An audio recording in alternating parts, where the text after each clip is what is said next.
8월 한 달 동안 다윗 시리즈를 잠깐 내려놓고 또 예수님의 하나님 나라 비유를 우리가 살펴보고 있습니다. 첫 시간에 마가복음 4장 씨 뿌리는 비유, 겨자씨 비유를 통해서 하나님 나라는 우리가 자라게 하는 것이 아니라 누가 자라게 하신다고요? 하나님께서 자라게 하시는 것이죠. 그래서 우리는 미래에 이게 어떻게 될지 그거 결과를 걱정할 필요가 없어요. 그건 하나님께서 하신 일이기 때문에 우리는 미래에 대한 염려와 두려움을 뛰어넘어 뭐만 하면 된다? 씨를 뿌리기만 하면 돼요. 그래서 씨 뿌리는 자에게 임하는 하나님의 축복, 이것이 바로 하나님 나라라, 이렇게 함께 나눴습니다. 그리고 또 하나님 나라는 겨자씨처럼 작게 시작해요. 그러니까 우리가 볼 때 보잘것없는 것 같고 이거 가지고 되겠어? 그렇게 생각되기 쉽지만 그것으로 우리가 낙심하고 포기하기가 쉽지 않습니까? 그러나 하나님 나라는 그렇게 작게 시작하지만 낙심하지 않고 포기하지 않고 계속해서 꿈을 꾸면 그것이 뭐가 됩니까? 큰 나무가 되는 거예요. 공중의 새가 깃들일 만큼 큰 나라가 돼가지고 주변에 영향을 미치고 하나님 나라의 은혜를 나눠주는 그런 사람, 그런 교회가 되게 하시는 것, 바로 이것이 하나님 나라의 축복인 줄 믿습니다. 지난 시간은 마태복음 25장 달란트 비유에 대한 이야기를 좀 했습니다. 하나님 나라는 두려움으로 이루어질 수가 없는 것이죠. 하나님 나라를 이뤄가기 위해서 가장 필요한 것은 하나님과 사랑하는, 신뢰하는 관계를 설정하는 것이 가장 중요합니다. 일을 열심히 하고 일을 최선을 다하지만 그 마음에 두려움이 있다면 그것은 하나님과의 관계가 온전한 게 이루어진 것이 아니기 때문에 그 안에는 하나님의 나라가 이루어지지 않습니다. 그래서 가장 중요한 것은 뭡니까? 하나님 나라는 결과에 대한 문제가 아니라 기쁨으로 하느냐의 문제죠. 아무리 열심히 하고 아무리 충성을 다하고 아무리 최선을 다해도 기쁨이 없고 그 안에 염려와 걱정과 불안과 두려움이 가득하면 하나님 나라가 되지 않아요. 그러나 그 안에 기쁨이 있다면, 작은 것에서도 기쁘게 우리가 섬기고 일할 수 있다면 그것이 하나님 나라가 된 줄 믿으시기 바랍니다. 하나님 나라는 주인의 즐거움에 참여하는 것을 통하여 이루어지는 거죠. 그래서 달란트 비유의 이 결론은 돈을 얼마나 벌었느냐, 얼마나 남겼느냐, 얼마나 결과가 나왔느냐가 아니라 내 주인의 즐거움에 참여할지어다. 아멘입니까? 그래서 우리의 모든 삶이 하나님이 주신 그 기쁨 때문에 하나님 나라가 세워지고 하나님 나라를 이뤄가는 축복이 있기를 주의 이름으로 간절히 축원합니다. 우리는 오늘 세 번째로 마태복음 20장에 등장하는 포도원 품꾼의 비유로 주로 불리는 오늘 이 비유를 살펴보려고 합니다. 포도원 품꾼의 비유라고 많이 불려지지만 사실 그게 좋은 제목은 아니에요. 왜냐하면 포도원 품꾼에 초점을 맞추지 않습니다. 이 비유의 핵심은 집주인이에요. 그래서 이 비유의 제목을 제가 생각했는데 좀 길어요. 품꾼을 얻어 자신의 포도원에 들여보내려는 주인의 비유. 너무 긴가요? 오늘 1절 말씀 한번 봅시다. 1절 말씀 한번 보면, 자, 한번 천천히 읽어봅시다. 천국은 마치 품꾼을 얻어 포도원에 들여보내려고 이른 아침에 나간 집주인과 같으니. 자, 천국은 누구와 같은 거예요? 집주인과 같은 거예요. 그러니까 초점은 품꾼이 아니라 누구예요? 집주인이죠. 근데 집주인이 어떤 사람이냐? 품꾼을 얻어서 자신의 포도원에 들여보내기를 간절히 원하는, 그래서 이른 아침 장터로 나간 집주인이다.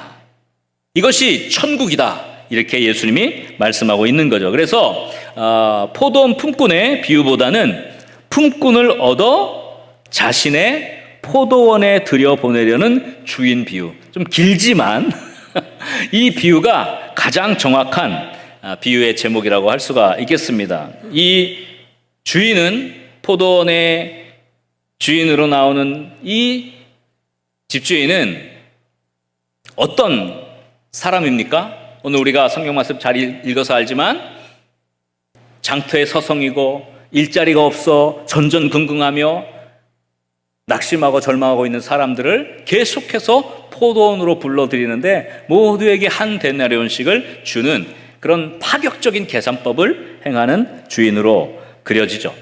세상의 계산법과 다른 파격적인 계산법, 바로 이것이 천국이라고 그렇게 오늘 주님이 말씀하고 계신 것입니다. 그래서 이 비유는 세상이 가진 가장 경제적인 계산법을 완전히 완벽하게 산산조각 내어버려요. 충격적이고도 그러나 아름다운 하나님 나라의 이야기입니다. 오늘을 살아가는 우리 현대 그리스도인들과 또 우리 교회가 이러한 하나님의 나라, 세상의 계산법으로는 도저히 이해가 안 되는 그런 파격적인 은혜, 제가 오늘 파격적이라는 표현을 쓴 것이 좀 강조하기 위해서죠. 파격적인 은혜를 전달하는 그런 하나님 나라를 만들어가야 할 줄 믿습니다. 그래서 오늘 말씀을 통해서 다시 한번 우리의 삶을 살펴보고 또 우리 교회가 가야 될 방향들을 살펴보고 하나님 나라를 꿈꾸는 은혜가 있기를 주의 이름으로 간절히 축원합니다. 자, 우리 첫 번째 한번 저를 따라합시다. 하나님 나라는 자격이 아닌 계산되지 않는 파격적인 은혜로 이루어진다. 하나님 나라가 자격으로 주어지는 게 아니라는 거예요. 내가 어떤 자격, 어떤 성과를 했기 때문에 누려지는 것이 아니라 하나님 나라는 계산되지 않는 진짜 말도 안 되는 파격적인 은혜로 이루어진다는 것이죠. 오늘 1절을 다시 한번 주의 깊게 살펴볼 필요가 있습니다. 자, 여기 보시면 천국은 뭐와 같다 그러냐면 품꾼을 어떻게 해요? 얻어 포도원에 어떻게 해요? 들여 보내려고 이른 아침에 나간 집주인과 같다. 이것이 천국이라는 겁니다.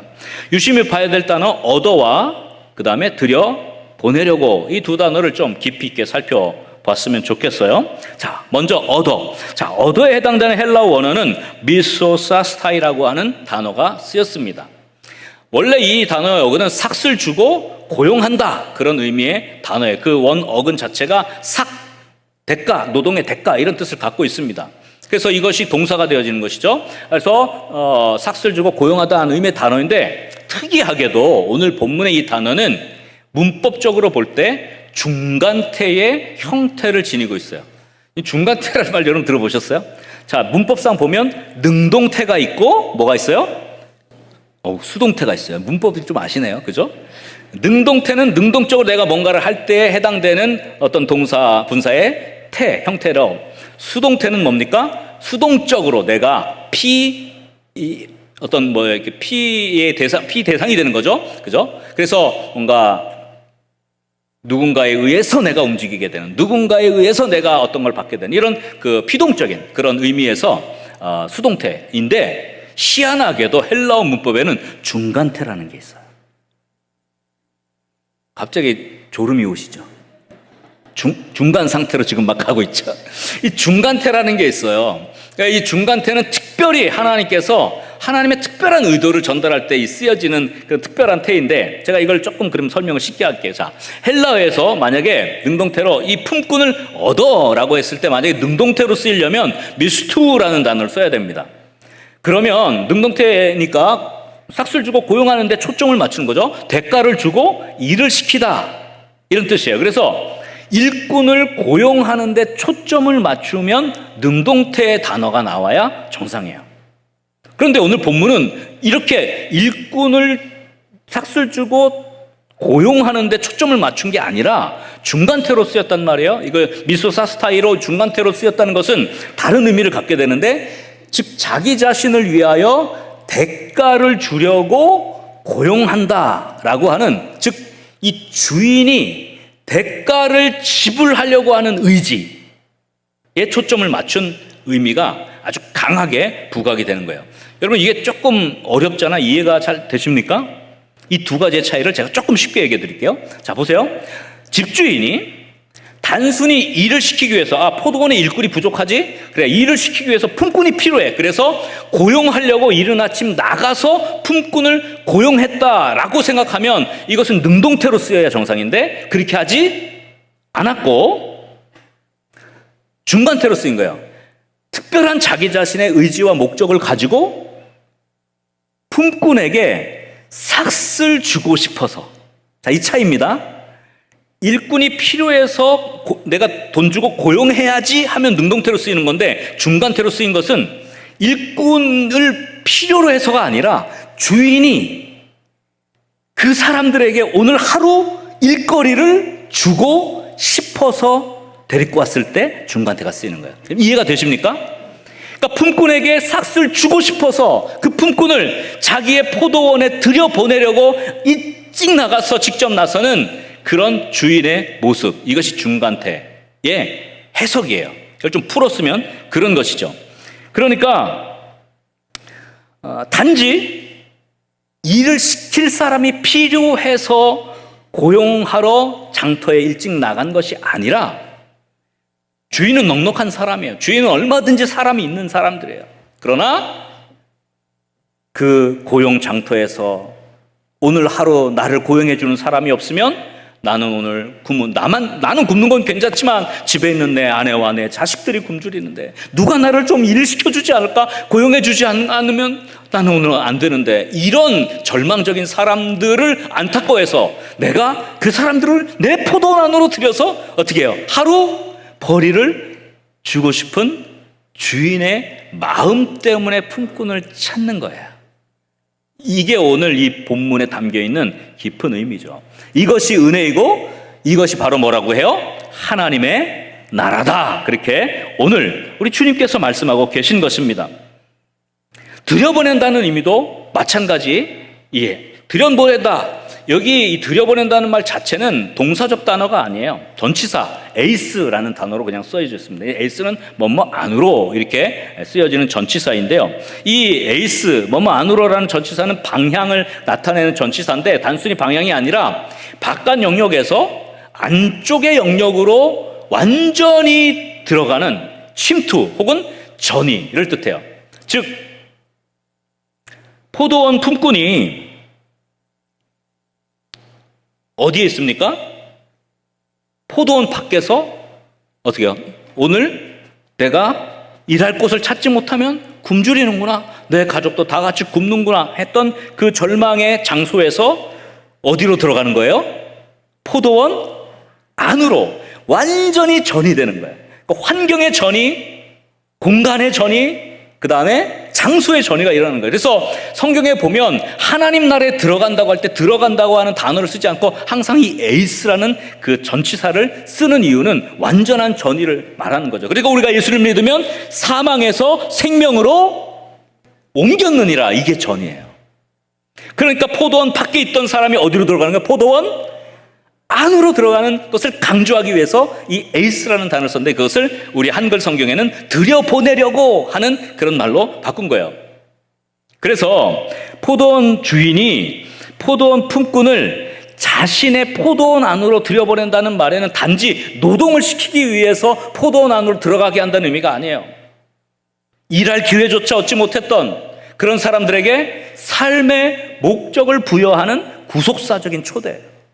하나님 나라의 소명, 축복의 영역 안으로 완전히 들어가게 한다는 이런 영적인 의미를 갖게 하는 것이죠.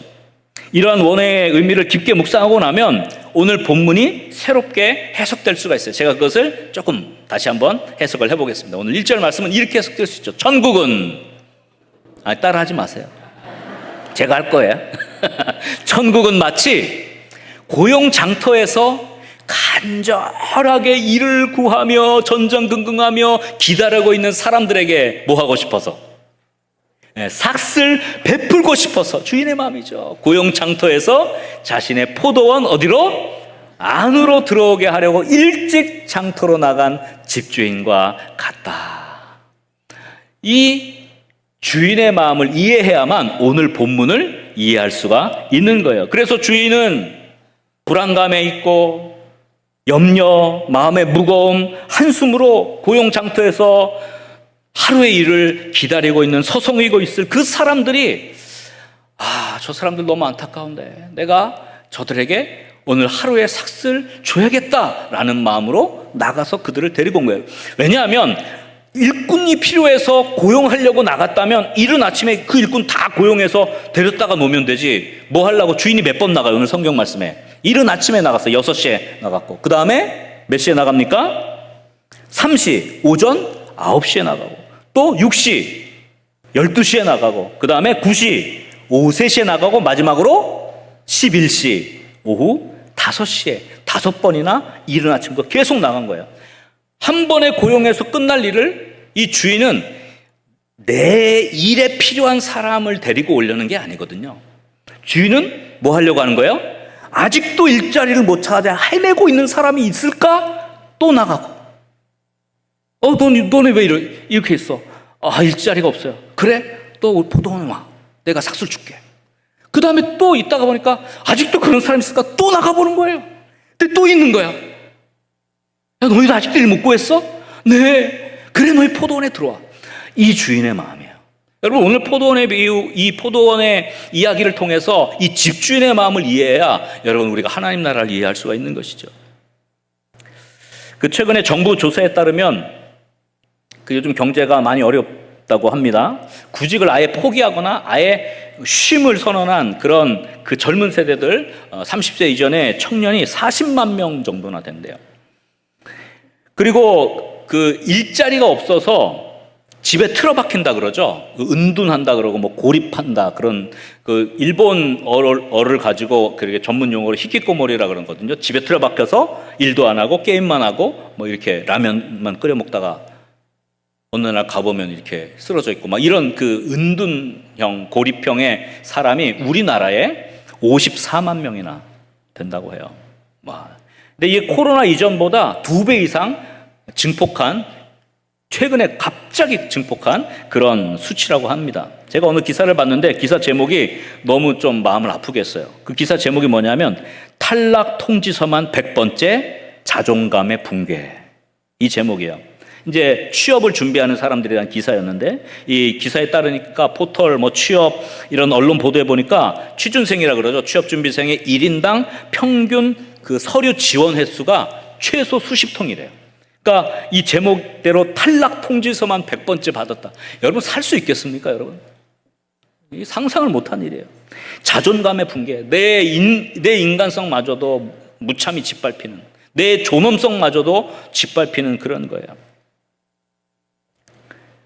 취업 준비하는 취준생의 80% 이상이 극심한 우울감, 압박감, 취업 우울증을 겪고 있다고 합니다. 자격증을 준비하고 뭐 어학 점수를 따고 여러 가지 스펙을 쌓고 해도 지원을 하고 나면 문자로 당신의 뛰어난 역량에도 불구하고 아쉽게도 우리 회사는 채용하지 못하겠습니다 하고 탈락 문자가 탈락 통지서만 100개를 받는 거죠. 너무너무 힘겹고 힘든 상태입니다. 그러니까 이 정서적으로 너무너무 고통스러운 거예요. 이게 바로 이 고용 장터에서 서성이는 이 일꾼들과 품꾼들과 같은 것이죠. 여러분, 청년만 그런 게 아닙니다. 일반 장년들도 사업하죠. 혹은 장사를 하거나 가게를 오픈하거나 아니면 직장에 취직해서 일하는데도 매일매일이 이게 살얼음판을 걷는 것 같아요. 뿐만 아니라 이제 은퇴를 했습니다. 그래서 은퇴를 하고 이제 다른 삶을 생각하면서 내가 어떤 일을 할까? 뭐 투자를 하거나 아니면 사업을 하거나 어떤 일들을 좀 경험하려고 할 때 어떻게 해요? 그 마음의 불안감이 큰 거예요. 이 제대로 되지 않는 것이요. 뭐든지 쉽지 않은 상황입니다. 퇴직하자마자 퇴직금을 받으면 사기꾼들이 그렇게 들러붙는데요. 그래가지고 어떻게든지 그 돈을 이렇게 투자하면 좋다니까 뭐 안 와요. 그러니까 해볼까 하다가 그거 다 날리고 허탄한 마음으로 고통 가운데 넋을 놓고 있는 사람들도 부지기수라고 합니다. 이 모두가 다 고용장터에서 서성이는 품꾼들이죠. 아침부터 나와 서성였지만 누구도 스카우트 해주지 않아요. 그 자괴감이 오는 거죠. 내가 과연 세상에 필요 없는 존재인가? 그 인간의 존엄성마저도 무시당해요. 사회는 어떻습니까? 그 사람의 스펙, 그 사람이 가진 어떤 직위, 그 사람이 뭐 연봉이 얼마냐 이거 가지고 그 사람들 와 이렇게 대우해 준대. 이 고용되지 못한 사람들은 뭐예요? 무시당하고 뭐예요? 완전히 뭐 사회 낙인 찍히죠. 집안에서도 마치 가장이 직장을 잃어가지고 아무것도 하지 못하고 있으면 뭐 무시당하고 막 이러지 않습니까? 드라마에서. 우리들은 안 그렇죠. 드라마에서 그러잖아요. 이 드라마 잘못됐어요. 어쨌거나 무시하고 뭐 멸시하고. 그러니까 인간의 존엄성이 없는 거예요. 이게 현실인 거죠. 포도원의 품꾼들의 모습입니다. 본문의 주인이 마지막 1시간 남은 때 서 있는 사람들에게 이렇게 물어봅니다. 마태복음 오늘 20장 6절에 보니까 제 11시에도 나가보니 서 있는 사람들이 또 있는지라. 1시간 일할 일 마지막 1시간 남겨놓고 주인이 아직까지도 일 못한 사람이 있을까? 너무 안타까운 거예요. 또 나가보는데 있는 거예요. 이 도대체 무슨 일이냐? 너희는 어찌하여 종일토록 놀고 여기 서 있느냐? 그 물음에 이렇게 대답하죠. 7절에 한번 다 같이 읽어봅시다. 이르되 우리를 품꾼으로 쓰는 이가 없음이니이다. 이르되 너희도 포도원에 들어가라 하니라. 우리를 품꾼으로 쓰는 이가 없는 거예요. 이 사람들도 아침 일찍 나왔겠죠. 아무도 자기를 써주는 사람이 없는 거예요. 얼마나 고통스럽겠습니까? 이 사람들이 게으른 사람들이 아니에요. 아무도 불러주지 않고 버림받은 사람들이죠. 새벽에 인력시장에 나갔는데 선택받지 못하고 해가 다 질 때까지 이제 1시간밖에 안 남았는데 그때 1시간이라도 내가 뭔가로 일을 해서 빵 한 쪽이라도 얻어가야 하는 절실한 상태에 있는 그 사람들이에요. 게으른 사람들이 아닙니다. 이들을 욕해서는 안 되죠. 이들은 안타까운 사람들이에요. 절박함으로 버티고 있는 사람들이죠.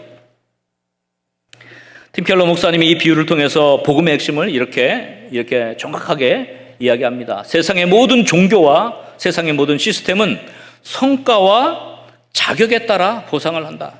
그러나 하나님 나라는 오직 뭐로 작동합니까? 은혜로 작동하는 것이죠. 오후 5시에 불림을 받은 자가 받은 그 한 데나리온의 이 노동의 삭, 이것은 그 사람이 노동을 잘해서 준 게 아니에요. 노동의 대가가 아닙니다. 그것은 죽어가는 영혼을 향한 주인의 파격적인 긍휼 은혜였습니다. 아멘입니까? 노동의 대가로 한 데나리온을 받은 게 아니에요. 주인이 그 영혼의 존엄성을 살리고 그 사람을 가치를 인정하기 위해서 준 것이지, 그것은 노동의 대가라고 할 수가 없어요. 그것은 파격적인 은혜인 것이죠.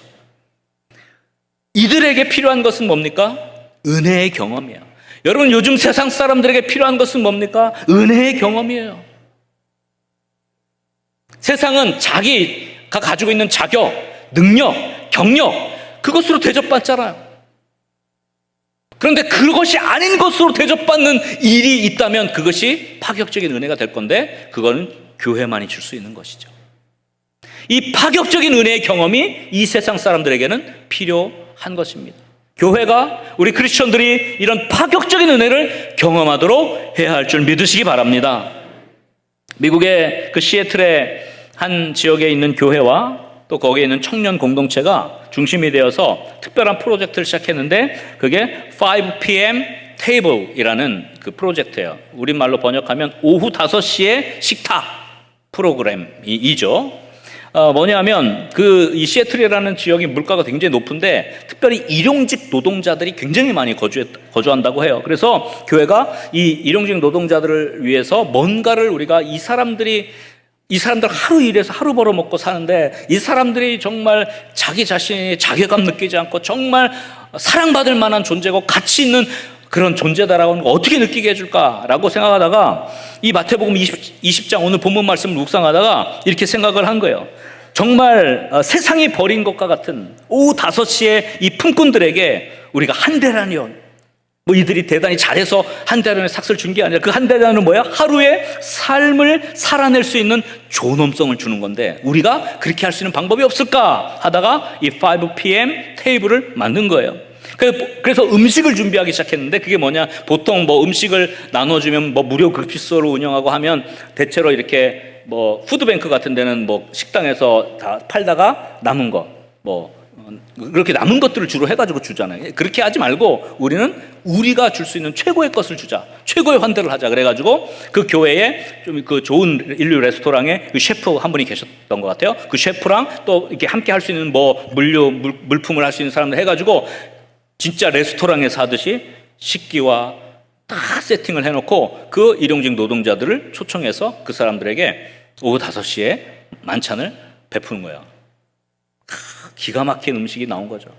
무료 급식이라고 하면 보통 뭐 제일 허접한 거 주잖아요. 배만, 허기만 채우는 거 주잖아요. 그것으로 어떻게 인간의 존엄성을 살 수 있겠느냐. 그렇게 하지 말자. 우리 교회는 다르게 하자. 그렇게 하고 최고의 음식을 줍니다. 근데 거기에 감동을 받고 사람들이 완전히 녹아지면서 우리가 이런 음식을 받을 자격도 없는데 어떻게 이렇게 하십니까? 그러니까 그 교회 담임 목사가 이렇게 얘기하죠. 하나님 나라에서는 당신이 오늘 얼마나 일했는지 계산하지 않습니다. 당신이 여기 있다는 것 자체가 이 음식을 받을 이유입니다. 이렇게 이야기했다고 합니다. 여러분, 이것이 하나님 나라죠.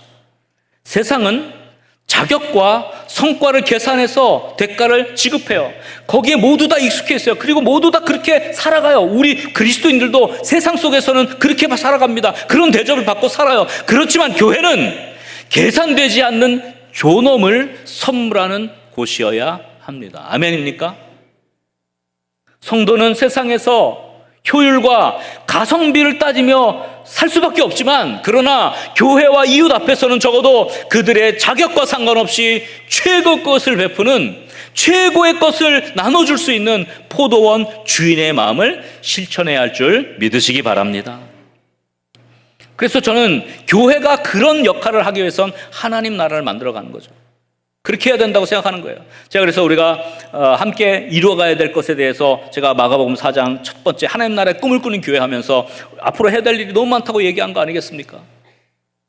그들만의 리그로 우리 교회가 있어서는 안 된다. 우리가 정말 세상에 하나님 나라가 무엇인지 보여주는 교회가 되기를 원하는 거죠. 그래서 정말 사회적으로 소외되어 있고 아무도 관심 가져주고 있지 않는 그런 노인 세대들이 점점 늘어가고 있잖아요. 어르신들이 많아지고 있잖아요. 재가복지의 사역을 우리가 감당을 해야 되는 것이고, 또 청년들 지방에서 올라왔는데 서울 집값이 얼마나 비쌉니까? 공부하러 올라왔는데 청년들을 위한 어떤 학사들도 필요하죠. 그리고 점점 아이들이 점점 줄어들고 있잖아요. 인구 절벽인데 이 아이들을 기독교 교육을 어떻게 시킬까? 우리가 장학금을 100% 줘서라도 적어도 우리 교회 다니는 주일학교 유치부 학생들은 우리 유치원에서 공짜로 기독교 교육을, 더 좋은 교육을 받을 수 있도록, 또 기독교 이후에 방과후 학교라든지 이런 모든 것들을 우리가 그들에게 제공해야 된다는 거죠. 또 우리 사랑나눔, 우리 봉사단에서 반찬 나눔하고 있는데 지역사회 반찬도 그냥 허접한 거 주지 않고 정말 정성스럽게 받으면 내가 이걸 받아도 되나 감동받을 만한 반찬을 지금도 전달하고 더 하려고 지금도 노력하고 있지 않습니까? 이 모든 것들의 사역이 하나님 나라를 위한 것이죠. 파격적인 은혜를 교회가 보여주어야만, 이 집주인의 마음을 가지고 그렇게 해야만 세상 사람들이 하나님 나라가 무엇인지, 하나님의 은혜가 무엇인지, 하나님을 아는 것이 무엇인지 알게 된다는 것이죠. 이 시대의 소망도 웃음도 기회도 다 사라진 힘겨운 이들에게 이런 파격적인 은혜를 우리 그리스도인들이, 우리 교회가 줄 수 있기를 주의 이름으로 간절히 축원합니다. 그래서 지역사회와 소통하며 장터로 자주 나가야 돼요. 우리들끼리만 잘 지내서는 되는 것이 아닙니다. 주인이 새벽 6시에도 나가고 오전 9시에도 나가고 12시에도 나가고 오후 3시에도 나가고 1시간 남겨놓은 오후 5시에도 제11시에도 나가보지 않습니까? 자꾸 나가보는 거예요. 정말 이 은혜를 받을, 한 데나리온을 받을 사람이 아직도 있을까? 이것이 하나님의 마음이죠. 포도원 주인의 마음이죠. 이것이 하나님의 나라이죠. 우리에게 베풀어 주신 하나님의 은혜가 우리에게 고여 있어서는 안 됩니다. 이것이 흘러넘쳐서 이웃과 주변에 파격적인 하나님의 은혜로 전달될 수 있기를 주의 이름으로 간절히 축원합니다. 여러분 개인의 삶에서, 여러분의 가정에서, 여러분의 직장에서, 또 교회에서 어떤 누군가를, 그 사람이 가지고 있는 능력이나 재능이나 그 사람의 어떤 자격, 그걸 떠나서 파격적인 은혜로 여러분 대해본 적이 있습니까? 그렇게 사람들을 바라보셨습니까? 여러분의 마음이 포도원 주인의 마음이 되어서 파격적인 은혜가 필요한 사람들을 찾아 나설 수 있기를 주의 이름으로 간절히 축원합니다. 그리고 그들에게 섬기고, 그들에게 다가가서 먹이고, 그들을 선대하고 그들을 도와줄 수 있기를 간절히 소원합니다. 그곳에 하나님 나라가 임할 것입니다. 교회도 개인도 이렇게 주인의 마음, 파격적인 은혜를 통해 하나님 나라를 이뤄가야 할 것입니다. 저는 우리 거룩한 문 성문교회가, 우리 교회에 속한 우리 모든 성도들이 이러한 집주인의 마음으로, 포도원 주인의 마음으로 파격적인 은혜가 필요한 사람들을 찾아 나서 그들에게 하나님 나라가 무엇인지 보여줄 수 있는 그런 축복의 삶을 살아갈 수 있기를 주의 이름으로 간절히 축원합니다. 우리 한번 옆 사람과 이렇게 격려하고 인사하도록 합시다. 성과와 자격으로 사람을 대하지 맙시다. 계산되지 않는 파격적인 은혜로 대합시다. 그 다음에 마지막으로 한번 저희 가슴에 한번 손을 얹고 이렇게 인사합시다. 포도원 주인의 마음을 품읍시다. 할렐루야. 자, 이제 두 번째 결론으로 이렇게 얘기를 하고 싶습니다. 두 번째 한번 저를 따라 합시다. 하나님의 나라는 비교가 아닌 절대적 은혜의 감격으로 이루어진다. 여기에서의 가장 큰 문제는 비교입니다. 절대적 은혜의 감격의 회복이 우리에게 필요하죠. 오늘 이야기의 반전이 정산 시간에 일어나요. 주인이 오후 5시에 1시간 남겨놓고 데리고 온 그 사람에게 삭슬 주는 것부터 시작을 하는데, 그 사람에게 얼마가 주어졌습니까? 한 데나리온이 주어졌습니다. 그러니까 일찍 와서 일한 사람들이 어떻게 생각했어요? 저 사람이 한 데나리온을 받았다면 나는 더 받아야지. 우리 똑같은 생각하고 계세요? 왜 이렇게 즐거워하십니까? 나는 더 받겠네, 그렇게 생각을 했는데 똑같이 한 데나리온을 받으니까, 자, 여기서 중요한 거예요. 이 일찍 와서 일한 사람이 한 데나리온을 똑같이 받으니까 이 한 데나리온을 받았던 은혜는 다 까먹고 뭐가 올라왔느냐? 불평과 원망이 올라왔다는 거예요. 오늘 11절 말씀 보세요. 받은 후 이제 한 데나리온 자기가 받았어요. 그리고 집주인을 어떻게 했다 그랬습니까? 원망하여 이르되, 12절에 나중은 이 사람들은 1시간밖에 일하지 아니했거늘. 나중은 이 사람들과 비교하기 시작하는 거예요. 자기를 자꾸 비교하는 거예요. 1시간밖에 일하지 않았는데, 우리는 종일 수고했는데 우리와 똑같이 대우해서 되겠습니까? 라고 주인을 원망해요. 처음에 자기들이 오늘 누가 나를 써주면 좋겠네, 누군가 나를 써주면 얼마나 감사할까 했는데, 그 집주인이 와서 너 여기 있어, 뭐 하고 있니? 나 오늘 일이 필요합니다. 그래? 그럼 너 포도원에서 일하면 내가 한 데나리온 줄게. 정말입니까? 감사합니다 했던 감사가 다 사라져버린 거예요. 이 한 데나리온을 먼저 일해서 받은 사람은 은혜를 받지 못했습니까? 아니죠. 포도원 안으로 들어간 은혜를 받았고 한 데나리온의 은혜를 받았잖아요. 그런데 지금 결과는 뭐예요? 비교하니까 주인을 원망하는 거예요. 불평하기 시작하는 것입니다. 원망하다라는 이 헬라어 원어는 에곤기존이라는 단어인데요, 내면에서 웅얼거리고 불만을 토로하는 나지막한 비난, 원망의 태도를 뜻해요. 광야에서 이스라엘 백성이 삼삼오면서 수군대면서 모세가 이랬대, 아론이 이랬대, 하나님이 정말 우리를 인도하시는 건 맞아, 이렇게 수군수군댔던 모습이 바로 여기에 이 사람들의 모습과 똑같은 것이죠. 이들의 문제는 무엇입니까?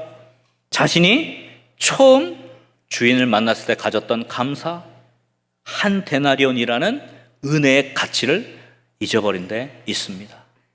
비교가 시작되자 은혜는 순식간에 원망과 불평으로 바뀌었어요. 자기가 받은 한 데나리온의 그 감사와 은혜가 불평과 원망을 위한 도구가 되어버리고 말았던 것입니다. 어느 시골교회의 한 성도님이 하나님께 기도합니다. 하나님, 왜 제 이웃집의 김집사는 이번에 사업도 잘 되고 자녀도 명문대 붙었다는데 왜 저는 안 됩니까? 저에게도 축복을 좀 주십시오. 그렇게 간절히 기도했어요. 그러자 하나님의 음성을 들려주셨어요. 그래, 내 기도를 들었다. 네가 기도해서 원하는 것 있으면 내가 너에게 다 들어줄게. 그 대신에 조건이 있어. 네가 응답받기를 원하는 그 원하는 기도의 소원의 제목의 2배를 이웃집 김집사에게 동일하게 주겠다. 그러니까 이게 막 속이, 내가 이만큼 받는 건 좋은데, 내가 소원을 말해서 내가 이렇게 좋은 게 되면 저 사람이 2배나 더 받아? 이건 싫은 거예요. 그러자, 이거 아주 슬픈 이야기입니다. 이 성도가 이렇게 기도했대요. 하나님, 기도 제목을 정했습니다. 뭐냐? 하나님, 제 한쪽 눈을 멀게 해주십시오. 와, 그 말은 뭡니까? 내가 한쪽 눈 머는 걸 받았으니 이웃집 김집사는 2눈이 멀게 된다는 거 아니에요. 이건 블랙 유머인데 현대 그리스도인을 신랄하게 지적한 유머죠. 요즘 현대 그리스도인들이 그렇다는 거예요. 남이 잘 되는 걸 못 보고, 누군가가 하나님의 축복을 받아서 아름답게 섬기는 것을 정말 축복하고 너무 귀하다고 나도 그렇게 됐으면 좋겠다 하는 게 아니라 더 못하게 깎아내리고 비난하고 시기하고 질투한다는 거예요. 여러분, 비교하는 것은요, 하나님의 나라를 지옥으로 바꿔버려요. 받은 한 데나리온의 은혜, 그 한 데나리온, 너무 감사합니다. 은혜로 받은 것을 이거 나한테 이걸 줘서 이런 거 똑같이 주지 되겠습니까? 하나님 도대체 뭡니까? 이렇게 만들어 버린다는 거예요. 존 파이퍼 목사님이 이렇게 경고를 합니다. 하나님의 선하심을 내 시기심으로 바라볼 때 영적 질식 상태가 찾아온다. 은혜를 내 권리로 착각하는 순간 내 안에 기쁨은 사라지고 남과의 비교를 통한 원망만 남게 된다 그랬어요. 영적으로 아주 중요한 이야기입니다. 우리 사랑하는 거룩한 문성문교회 믿음의 영가중 여러분들, 타인과 나를 비교하며 하나님을 향해 섭섭한 그 마음을 품고 그렇게 있지는 않습니까? 그 마음을 내려놓으십시오. 나 같은 죄인을 품꾼으로 불러주시고 동일한 하나님 나라 그 포도원 안으로 들어갈 수 있도록 유업을 주신 그 주님의 선하심을 바라볼 수 있기를 간절히 소원합니다. 그래야만 불평이 사라지고 은혜의 감격이 회복되고 하나님 나라가 이루어지는 거예요. 여러분, 비교하는 순간 지금까지의 은혜가 다 원망으로 바뀌는 거예요. 하나님 나라의 평강은 다 사라지고 지옥이 찾아오는 거예요. 개인과 개인을 비교하고 가정에서 또 다른 가정을 비교하고, 너 누구 김 집사님 딸 봤지? 걔는 요번에 장학금 다 떼더라. 그러면 집안은 지옥이 시작되는 거예요. 너는 네 존재 자체로 귀해. 그러나 공부는 잘했으면 좋겠는데. 이제 이런 비교는 하지 말라고. 비교하지 마세요. 지옥이 찾아오는 거예요. 교회도 마찬가지예요. 각 사람에게 여러분 주인이 주고 싶은 은혜를 주도록 내버려 두세요. 하나님의 은혜를 풍성하게 모두 다 받았으면 좋겠어요. 아멘입니까? 그러나 나는 나에게 주신 은혜가 있잖아요. 나에게 주신 은혜에 좀 집중하면 좋겠어요. 절대적인 그 은혜의 감격이 회복되면 바로 그곳에서부터 하나님 나라는 이루어지게 되는 줄 믿으시기 바랍니다. 여러분, 우리에게 교회는, 가정은, 직장은, 내가 속한 공동체는 비교하면서 지옥을 만들어가는 것입니까? 아니면 그 은혜 받은 은혜에 감격하며 하나님 나라를 만들어가는 것입니까? 우리 거룩한 문성문교회 믿음의 영가족들이 비교하며 삶을, 가정을, 교회를, 섬기는 곳곳 직장을 지옥으로 만들어가는 것이 아니라 절대적인 은혜의 감격을 회복해서 감사가 넘쳐나고 그 안에 은혜의 감격이 회복되는 하나님 나라를 만들어갈 수 있기를 주의 이름으로 간절히 축원합니다. 한번 우리 옆 사람 이렇게 축복합시다. 비교로 지옥을 만들지 맙시다. 절대적인 은혜의 감격으로 하나님 나라를 만듭시다. 말씀을 정리하겠습니다. 오늘 두 가지, 오늘 이 포도원의 이야기, 포도원 집주인의 이야기를 통해서 우리는 두 가지를 생각합니다. 성과와 자격으로 사람들을 대하는 세상적인 방법을 우리들은 내려놓아야 합니다. 포도원 주인은 자격자를 찾은 것이 아니라 누굴 찾은 거예요?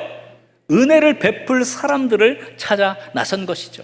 우리 크리스천들은, 우리 교회는 이러한 주인의 마음으로 섬길자를 찾고 계산되지 않는 파격적인 은혜를 베풀 수 있기를 주의 이름으로 간절히 축원합니다. 두 번째로 비교라고 하는 이 지옥의 문을 여는 이 영적인 나쁜 습관을 내려놓기를 간절히 소원합니다.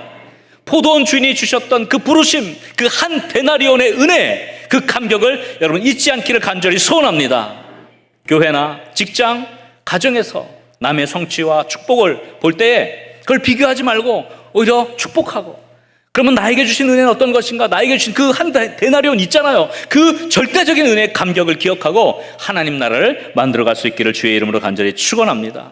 때로는 우리 마음에 이런 쓴뿌리가 올라올 때, 비교하는 쓴뿌리가 올라올 때마다 이렇게 고백하십시오. 나는 아무 자격도 없는 오후 5시에 1시간 남겨놓고 부름받은 품꾼입니다. 이렇게 고백하십시오. 그리고 주님, 아무 자격도 없는 나를 하나님 나라의 포도원의 품꾼으로 불러주셔서 감사합니다. 기도하십시오. 내 공로와 경력을 자랑하지 않게 하시고 타인과 비교하는 불평의 마음을 십자가 앞에 다 내려놓게 하셔서 오직 주님의 선하심만 바라보게 하여 주옵소서. 기도하며 여러분 하나님 나라를 만들어가는 축복의 사람들 다 될 수 있기를 주의 이름으로 간절히 축원합니다.